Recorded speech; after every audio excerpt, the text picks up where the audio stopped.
Hi everyone, welcome to our series on tips and tricks for first-time cruisers. If you've never been on a cruise before, we're putting together a few of these sessions so that you can get all the tips and tricks so you can plan and go on your first cruise vacation. If you're a seasoned cruiser, stick around, you might learn some things that maybe you didn't know before. So let's go talk about part 2 today, which is what the difference is between different itineraries and sea days and port days. Let's go.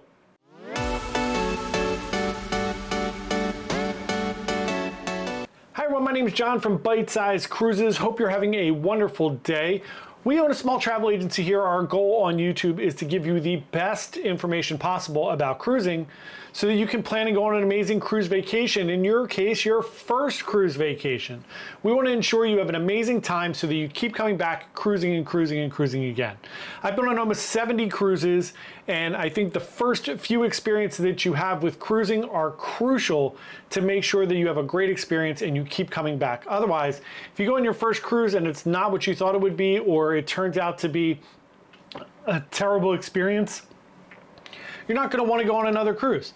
So let's get into part 2 today, and that's going to be understanding what itineraries may be best for a first-time cruiser, and then we're going to talk about the difference between sea days and port days. Okay, so for any first-time cruiser, we're going to recommend a few things when we talk about itinerary. The first is that I don't think it's a great experience to go on a 3, 4, or 5-day cruise. A lot of people will tell you, hey, go on a short cruise, get your feet wet, see if you like it, see if you get seasick. I don't think that's the best idea. There are a few reasons for that. One, if you go on a short cruise, it's going to tend to be a party cruise. The people that are going on short cruises are generally weekend cruisers, and they are locals to the port, and they're going out to have a really good, fun time, hit it hard, and come back. And that generally doesn't make for the best first-time experience unless that's really what you're looking for. If you're just going to look for a party and a quick getaway, you're in good hands. Otherwise, my general recommendation is to a 7-day cruise. So the other thing with short cruises is you're not going to get to experience everything that you would normally experience on a cruise. Generally, if you're doing a 3-day, it's going to be out of Florida, where you're going to be hitting the Bahamas. So you're basically going to cruise overnight, go to the Bahamas, stay there for the day, and then cruise 1 day back and come back. If you do a 4-day, similar, you're going to have one sea day, a couple sea days, and then you might hit Nassau and another private island or something like that. 7 days, you're going to get to really experience ship life. You're going to get to experience all the dining options. You're going to get to see the shows. You're going to get to try the water slides, do all the fun things, check out all the amenities so you can really find out if cruising is right for you. So let's talk about the difference between sea days and port days. Look at your itinerary before you book your cruise and figure out, okay, is there 2 or 3 or 4 or 5 sea days? Is there 2 or 3 or 4 or 5 port days? That's going to help you decide. I don't think you should pick too many of each, because if you pick a lot of port days for your first cruise, like 5 port days, it's going to be very hectic. You're going to be rushing to get off the ship at every port.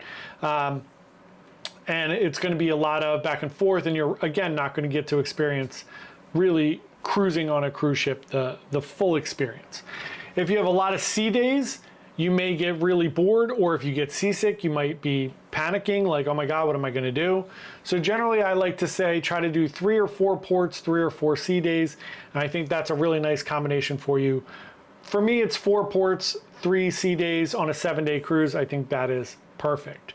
So I always like, when I go on a cruise, to have 1 sea day out, 1 sea day back, because you get that first night and day where you can relax, check out the whole ship, experience a bunch of things before you get to a port, and then coming back, you have that last day to pack, to relax, to enjoy the day, so you're not stressed out on that last port day trying to rush back to your room and get everything done. So for a specific itinerary, let's talk about your different options.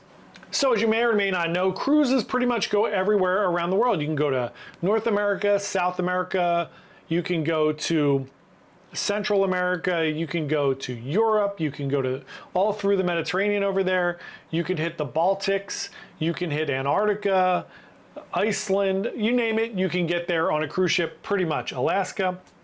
So my idea for your first cruise is to keep it simple. You don't want to go someplace challenging like Antarctica on your first cruise if you have no idea if you're going to get seasick or not. keep it simple, and my number one recommendation is the Caribbean. The Caribbean is very stable, it's simple. If you go in the beginning of the year, maybe January, February, March, you're not going to be fighting, well, at least in January, February, you're not going to be fighting a lot of crowds. The weather is really beautiful. The seas tend to be nice in that time of year. Seas, of course, are not dependable. You never know what's going to happen. But as a general rule, in the early part of the year, it's pretty smooth sailing and nice down in the Caribbean. You get to go to beautiful islands. Maybe it's winter where you're at. You get to check out this great cruise life.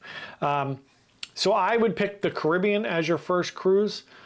So you're going to get a lot of relaxation. You're going to have some fun things to do like paddleboarding, scuba diving, snorkeling, and just visiting different cultures and checking different things out.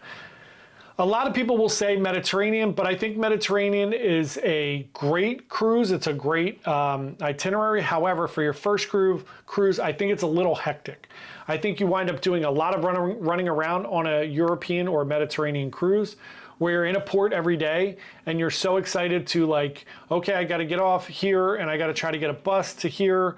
I'm going to try to see the Colosseum. I want to see Pisa. I want to go get pizza. I want to try pasta. I want to do all these different things. I want to go see the Christmas markets in Germany or whatever it is.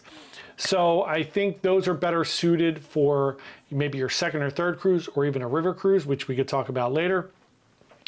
So a lot of people will also recommend Alaska, but again, I think Alaska can be really choppy and rough and the weather could be wild.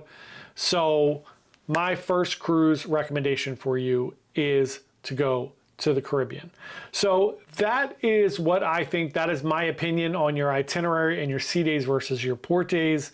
Let me know if you have any questions in the comments below. Also keep in mind, if you do a cruise that has a lot of port days, you could just stay on the ship and enjoy the amenities. Nothing closes down. You'll have the ability to do the water slides and different things on those days as well. So let me know what you think. Thank you so much for watching. If you got something out of this video, I would love for you to like the video and subscribe to our channel. We put out a video on cruising every single day. We do a live stream every Wednesday evening at 7 p.m. Eastern Time and a live cruise news every Sunday morning at 11 a.m. Thanks again so much for watching. I really, really appreciate it. If you have, again, any questions, comment below or feel free to email me at jp@bitesizecruises.com. Thanks so much. Have a great day and happy cruising. Bye.